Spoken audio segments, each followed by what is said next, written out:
말씀을 받습니다. 우리에게 주시는 하나님의 말씀은 신약성경 고린도후서 12장 9절의 말씀입니다. 고린도후서 12장 9절의 말씀을 우리 한 마음과 한 목소리로 천천히 합독합니다. 제가 가지고 있는 신약성경 299페이지에 있습니다. 우리 고린도후서 12장 9절의 말씀을 한 마음과 한 목소리로 천천히 합독합니다. 시작. 나에게 이르시기를 내 은혜가 내게 족하도다. 이는 내 능력이 약한 데서 온전하여 짐이라 하신지라. 그러므로 도리어 크게 기뻐함으로 나의 여러 약한 것들에 대하여 자랑하리니 이는 그리스도의 능력이 내게 머물게 하려 함이라. 아멘. 살아계신 하나님의 말씀입니다. 이 시간 성가대 하나님께 영광의 찬양 올려드립니다.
아멘. 감사합니다. 우리 옆 사람을 이렇게 축복할까요? 우리 은혜로 삽시다 라고 축복합시다. 우리는 은혜로 사는 사람입니다. 우리 은혜로 사시기를 바랍니다. 은혜로 사시기를 바랍니다. 성경은 은혜에 대해서 참 많이 강조하고 가르치고 있습니다. 그런데 우리가 은혜가 뭡니까? 라고 말하면 선뜻 대답하기 어렵죠. 은혜의 사전적인 의미는 다음과 같아요. 어떤 사람에게 신이나 어떤 다른 사람이 일반적으로 대가를 바라지 않고 베푸는 도움이나 고마운 일을 은혜라고 합니다. 특별히 사람만 아주 유달리 은혜가 굉장히 중요해요. 동물은요, 태어나면 초식동물 같은 경우는 태어나면 한두 시간이면 스스로 걷고 뛰기도 한다고 합니다. 또 식물의 씨앗 같은 경우는 어떠한 땅이든지 뿌려지면 여건만 맞으면 뿌리가 내리고 싹을 틔워서 열매를 맺혀질 수 있는 힘들이 있어요. 그러나 유독 사람만큼만은 태어나면 부모나 누군가의 도움이 없으면 생존할 수 없는 존재가 사람입니다. 즉 우리 사람은 은혜가 필요하고 은혜로만 살아갈 수 있는 존재라는 사실이죠. 그러나 상당수의 많은 사람들이 어떻게 생각하냐면 은혜를 강조하기보다는 자기가 가지고 있는 힘과 능력과 또는 권세를 자랑하려고 하고 자신은 은혜가 필요 없다고 생각하는 사람들이 상당수 많죠. 은혜보다는 힘이 필요하고 권력이 필요하고 자신이 인정받는 것들을 자랑하는 시대가 되어버렸습니다. 오늘 말씀을 통해 우리는 다시 한번 창조의 목적을 기억하여서 우리는 은혜로 사는 사람, 은혜로만 사는 사람이라는 사실을 발견하기 원합니다.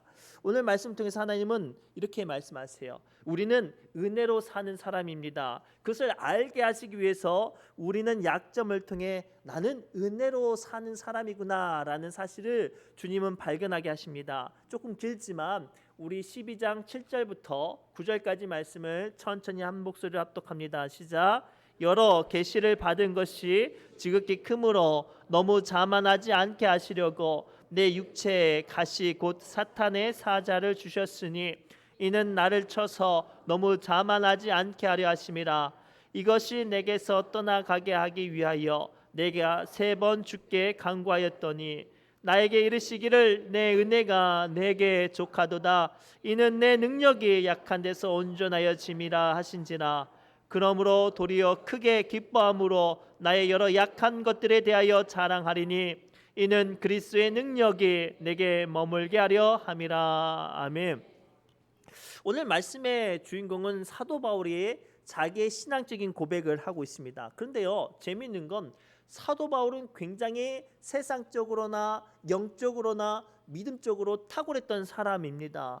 성경 지식으로는 존경받는 바리새인의 지도자인 가말리의 문화의 수제자였습니다.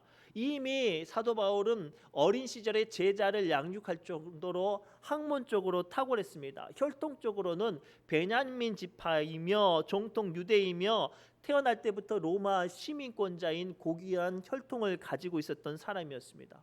심지어는 영적으로는요, 성령이 충만하여서 환상과 예언과 계시를 말하면서 병자를 고치고 귀신을 쫓아내며 심지어는 죽은 사람을 살릴 수 있었던 영적인 권세가 있었습니다. 어느 것 하나 부족함이 없던 이 사람이 어느 순간 다른 사람만을 위해서 기도했던 이 사람이 자기를 위해서 기도하게 됐어요. 왜요?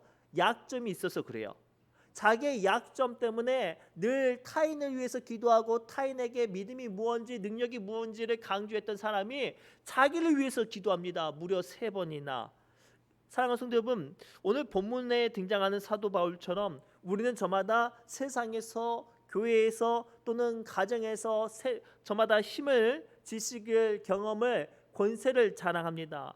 그런데요, 우리가 자랑하는 이것이 어느 순간 무너지냐면 내 안에 약한 것들이 찾아올 때 우리는 나의 힘을 자랑하기보다 나의 약한 것들을 통해 하나님을 붙잡습니다.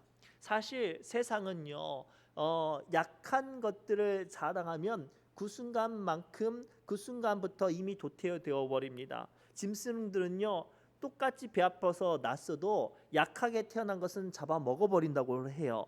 식물들도 약하게 태어난 것은 뿌리를 내리지 못해서 그 자리에서 소멸되어 버리고 맙니다. 그런데요, 하나님만큼은 우리가 주님 앞에 약한 것들을 자랑하려고 말합니다. 약한 것들을 드러내라 말씀하세요. 왜냐하면 믿음의 사람들일수록 강함으로 자기의 능력으로 자랑해서는 설 수 없기 때문이죠. 성경 사사기의 역사를 보면 하나님께서 강력한 권세를 주셔서 이스라엘 백성들이 가나안 땅을 정복해 나아갑니다. 그래서 나중에는 강력한 권세로 거진 모든 땅을 다 정복하고 나머지 있는 땅들은 특별히 필요한 땅이 아니어서 정복하지 않고 그냥 자기네들끼리 이제 세력을 구축해서 살아갑니다. 군사력도 강성하고 물질이나 여건이나 모든 것들이 풍족했어요. 그들이 차지한 땅은 기름진 땅이어서 어느 것 하나 부족한 것이 없었습니다. 그런데요, 그런 가나안 땅을 정복했던 이스라엘 백성들이 무너져 가고 있어요. 정복하지 못했던 강성한 이스라엘 가나안 칠족들이 이스라엘 백성들을 공격하고 있습니다. 왜요? 그들에게 은혜가 필요하다는 사실을 잊어버리니까.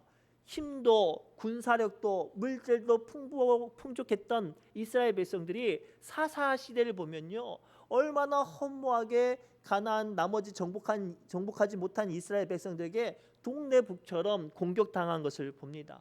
그래서 그 아프고 어려운 사건을 만나자 비로소 강성하고 풍성한 땅을 차지했던 이스라엘 백성들이 비로소 하나님을 찾죠. 그 이야기가 사사기 3장 9절에서 시작됐죠. 함께 읽겠습니다. 시작. 이스라엘 자손이 여호와께 부르짖음에 여호와께서 이스라엘 자손을 위하여 한 구원자를 세워 그들을 구원하게 하시니 그는 곧 갈렙의 아우 그나스의 아들 운니엘이었다. 아멘. 운니엘의 이름의 뜻은 하나님은 힘입니다 라는 뜻이에요.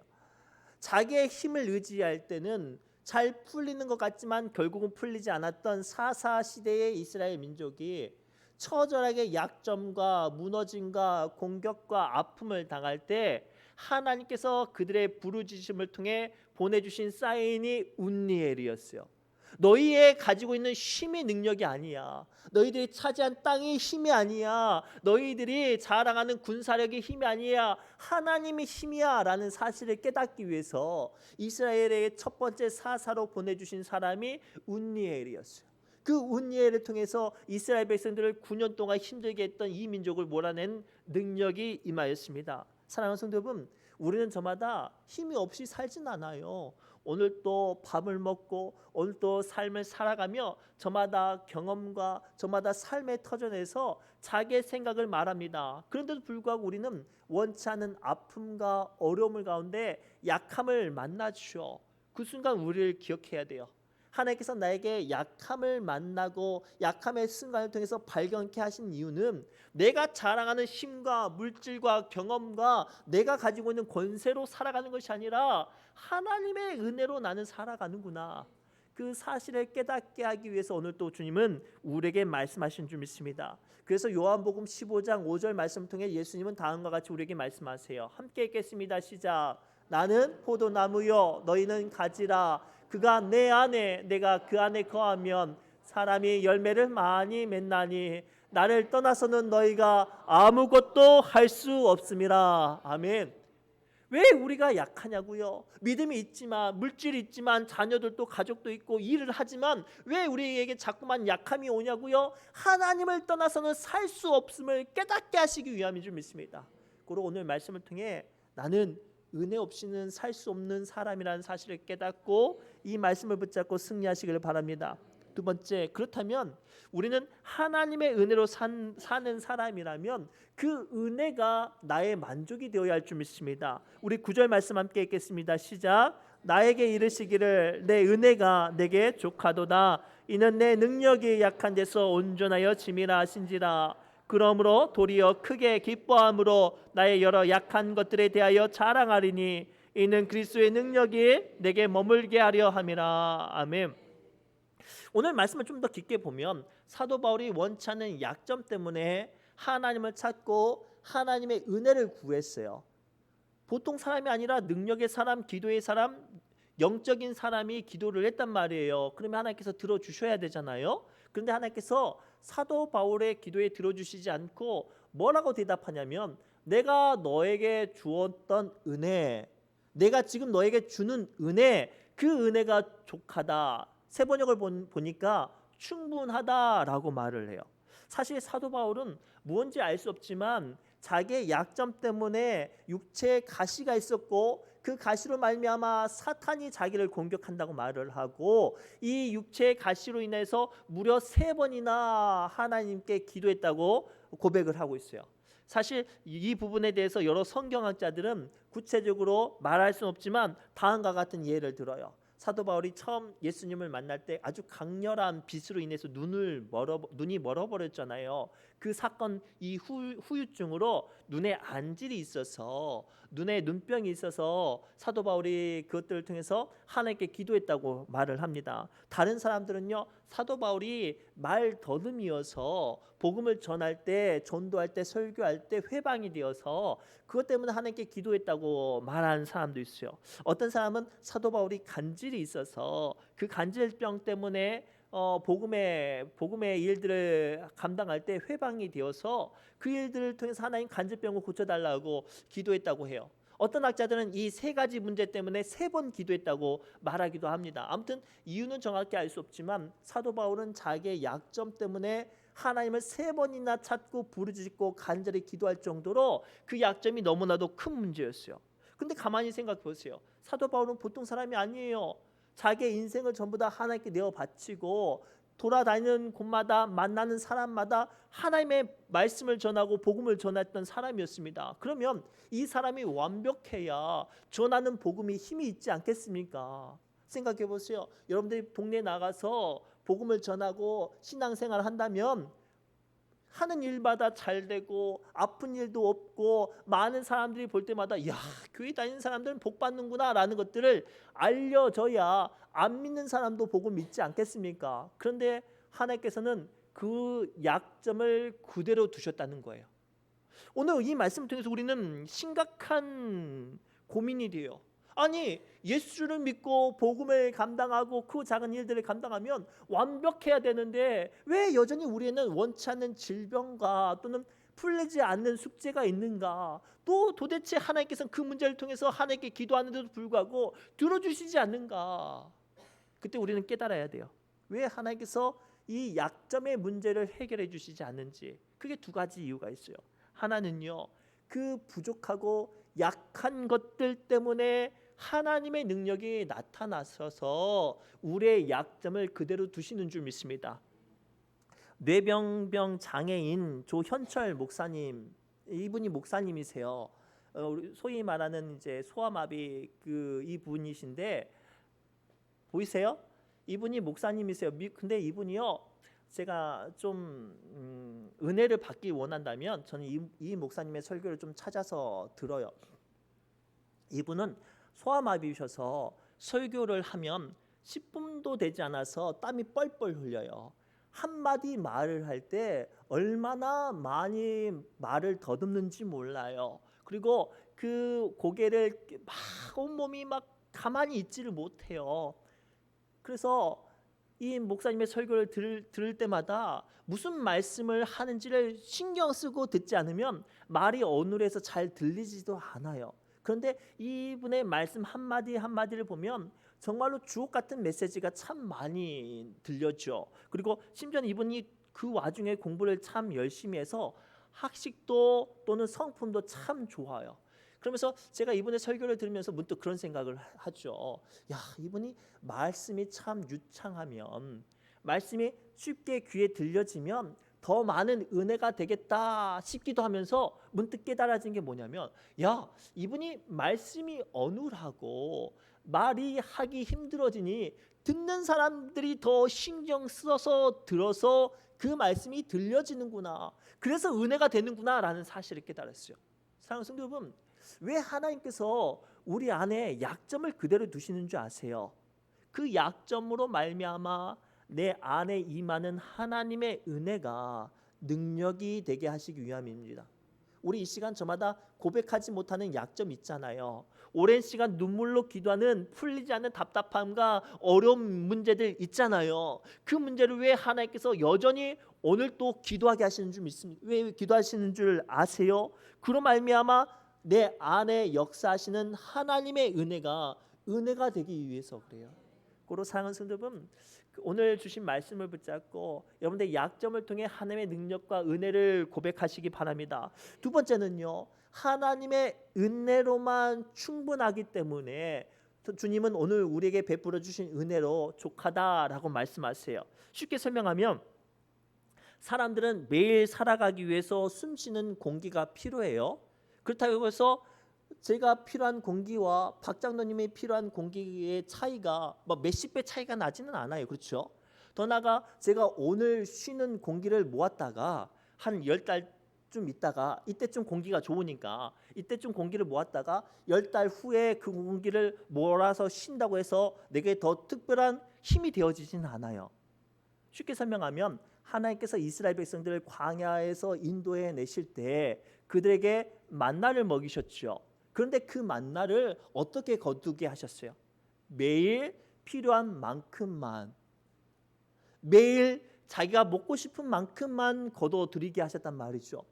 그런데 그 와중에 어떤 사람이 있었어요? 욕심이 있는 사람이 있었어요. 열심히 있는 사람이 있었단 말이에요. 그래서 그 사람들은 하나님의 말씀을 무시하고 자기의 욕심껏 양껏 거둬들였단 말이에요. 집에 가득가득 쌓아놨어요. 그랬더니 어떻게 됐어요? 그날 저녁에 다 벌레가 먹어서 썩어버렸어요. 그 사건을 경험한 이스라엘 민족들이 이제는 어떻게 살았을까요? 매일매일 하나님께서 주신 은혜대로 내게 삶을 유지하기 위한 필요대로만 그 은혜를 거두어 드렸어요. 그랬더니 그 은혜가 그 사람에게 은혜가 되었습니다. 사랑하는 성도 여러분, 기억하세요. 하나님의 은혜는 중복될 필요가 없어요. 내가 하나님의 사람으로 서기 위해서는 지금 베풀어 주신 은혜만으로도 충분합니다. 그런데도 불구하고 우리는 하나님, 내가 하나님의 사람으로서 세상과 열방 앞에 충분한 은혜 받은 사람으로 보여지기 위해서 하나님 방언도 주시고 애언도 주시고 부자도 되게 해주시고 건강도 주시고 다 달라고 해요. 근데 그거 아세요? 하나님이 주신 은혜로만 그것을 족해요. 뭔가를 더 특별히 주신다고 해서 내가 받은 은혜가 곱절의 은사로 다른 사람들에게 보여지지는 않는단 말이에요. 사랑하는 성도 여러분, 오늘 이 말씀을 붙잡으시기 바랍니다. 그래서 디모데전서 6장 5절에 성경은 다음과 같이 우리에게 말씀하세요. 시작. 마음이 부파여지고 진리를 잃어버려 경건을 이익의 방도로 생각하는 자들의 다툼이 일어나느니라. 아멘. 자, 왜 우리가 신앙생활을 하면서 하나님의 은혜를 잃어버리냐면 내 안에 하나님의 은혜가 아닌 욕심으로 믿음 생활을 해서 그래요. 내게 주신 은혜에 감사하지 못하고 다른 사람이 받은 복을 부러워하거나 욕심내는 그 사람은 자기가 받은 축복을 잃어버리는 사람이 되어질 수밖에 없어요. 기억하세요. 하나님의 축복은요 중복되어지지 않고요. 하나님의 축복은 그 사람에게 가장 좋은 것, 가장 귀한 것, 가장 알맞은 것을 주셨어요. 그런데 오늘 우리는 어떠죠? 여전히 다른 것을 사모하고 다른 것을 부러워하고 다른 것을 찾지요. 그것을 거둬들이면 내 것이 아니면 어떻게 될까요? 썩어져 없어질 수밖에 없어요. 사랑하는 성도 여러분, 하나님이 주신 은혜를 소망하시기 바랍니다. 그 은혜가 내게 족하다는 사실을 깨닫고 감사할 때 은혜가 되는 거예요. 내게 주신 은혜가 내게 만족이 되어지지 않고 욕심이 되어질 때 은혜가 되어지지 않습니다. 그래서 세 번째로 은혜로 사는 사람은 말을 해야 되는 줄 믿습니다. 우리 9절 하반절 말씀을 함께 읽겠습니다. 나의 여러 약한 것들에 대하여 자랑하리니 이는 그리스도의 능력이 내게 머물게 하려 함이라. 아멘. 오늘 사도 바울은요 하나님의 은혜로 살고 그로 인해서 크게 기뻐하기 위해서는 뭐를 해야 되냐면 자기가 받은 것들 중에 약한 것들을 자랑해야 한다. 그래야 주님의 은혜가 우리 안에 머물러 있게 된다고 가르쳐주고 계세요. 사랑하는 성도 여러분, 잘 들으세요. 은혜로 사는 사람들은 은혜를 말을 해야 해요. 약한 것들 가운데 하나님이 채워주신 것들을 말을 해야 된단 말이에요.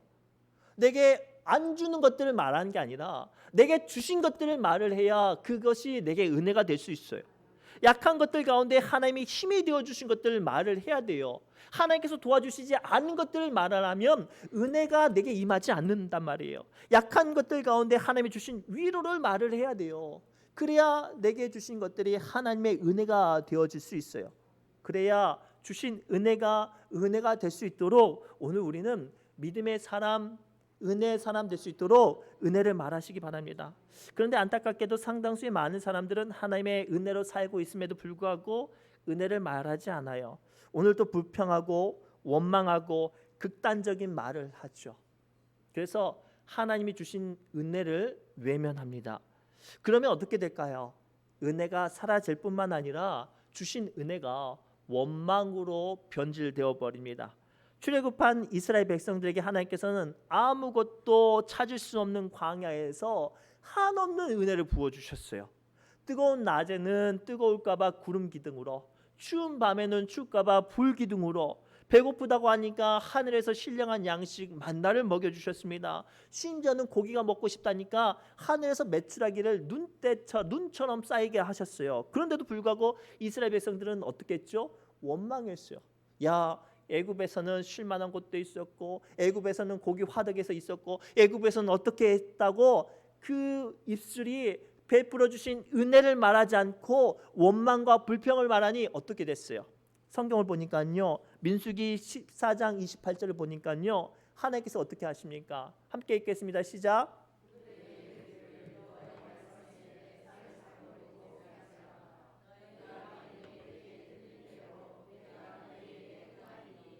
은혜를 고백해야 되는데 은혜를 고백하지 않고 원망과 좌절과 불평을 고백하니 하나님께서 그들의 삶을 어떻게 만드십니까? 원망과 좌절과 불평으로 만들어 주셨어요.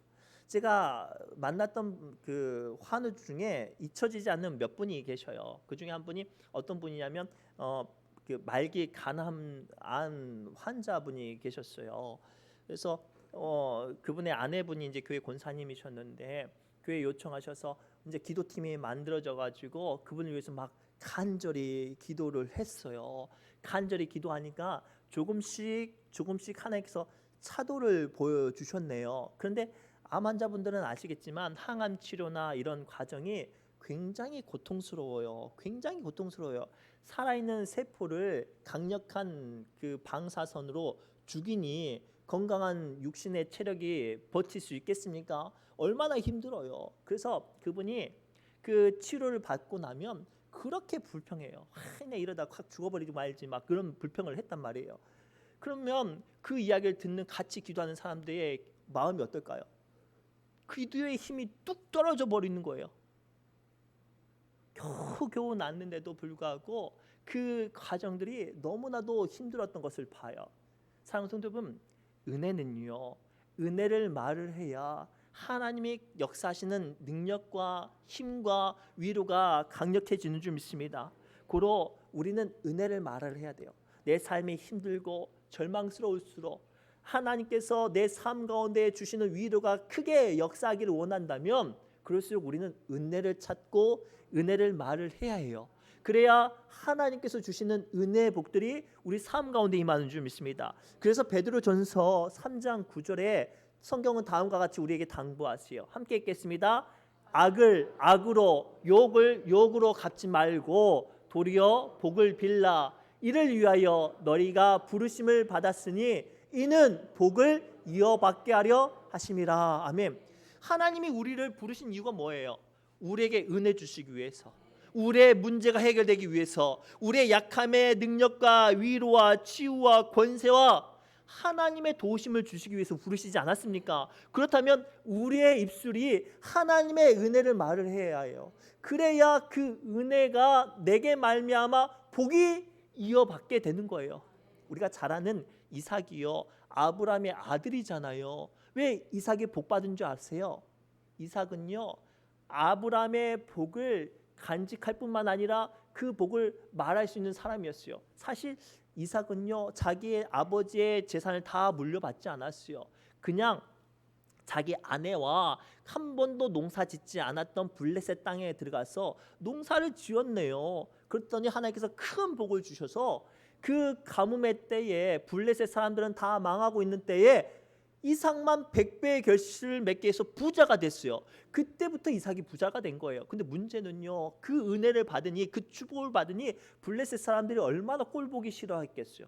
자기들은 다 망했는데. 그래서 매일 못 살게 구웠어요. 심지어는 자기 아버지가 판 우물을 이삭이 먹고 살고 있는데 가서 쫓아낸 거예요. 근데 이삭은 싸우지 않고 그저 내어주고 다른 곳에 또 우물을 팝니다. 그렇게 무려 한 번도 아니고 두 번도 아니고 세 번도 아니고 5번이나 그렇게 했어요. 우리 같았으면 3번은 참겠지만 3번 이상은 그냥 머리끄댕이를 잡고 그냥 네가 죽고 내가 죽고 아무튼 하지 않았겠습니까? 근데요, 이삭은 묵묵히 그들과 감정적으로, 혈기로, 이로, 눈으로, 악으로, 욕으로 맞서 싸우지 않았어요. 축복의 사람으로, 하나님의 사람으로 다른 곳에 또 가서 우물을 팠더니 하나님께서 어떻게 했어요? 우물을 파는 곳마다 물이 나오게 했어요. 이게 오늘 우리에게 주신 이어받는 축복이에요. 하나님은 우리에게 은혜를 주시는 분입니다. 그 은혜를 우리가 은혜를 말하며 고백할 때 주시는 축복이 내 삶 가운데 이어지는 거예요. 내가 받았던 복들이 내 자식들에게 축복의 은혜의 말씀으로 물려지면 그 자녀들도 은혜를 이어받는 줄 믿습니다. 그래서 아브라함과 이삭과 야곱과 요셉이 그 축복을 이어받은 거예요. 창세기를 보세요. 아브라함과 이삭과 야곱과 요셉이 단 한 번 불평했는지, 단 한 번 원망했는지, 누군가를 저주하고 누군가를 싸웠는지 찾아보십시오. 없었어요. 그들은 늘 축복을 빌었어요. 늘 은혜를 말했죠. 늘 하나님을 붙잡았습니다. 그래서 하나님께서 그들의 삶을 은혜가 되게 하신 줄 믿습니다. 말씀을 맺겠습니다. 사랑하는 성도분, 우리는요, 은혜로 사는 사람이에요. 우리는 돈과 힘과 권세로 사는 사람이 아니라 은혜로 사는 사람이에요. 그로 오늘 또 은혜를 말하며 은혜를 선포하고 은혜로서 하늘의 신령한 문을 여시는 믿음의 사람들 되시기를 바랍니다. 기도합니다. 하나님, 오늘 주신 말씀을 붙잡고 우리 사랑하는 믿음의 권속들을 축복하며 위로합니다. 원치 않는 크고 작은 약함이 우리의 마음과 삶을 덮칠지라도 주님, 은혜로 살게 하여 주옵소서. 모든 말씀 예수님의 이름으로 간절히 기도드리옵나이다. 이 시간 주 은혜의 힘을 찬송하며 기도의 자리로 나갑니다.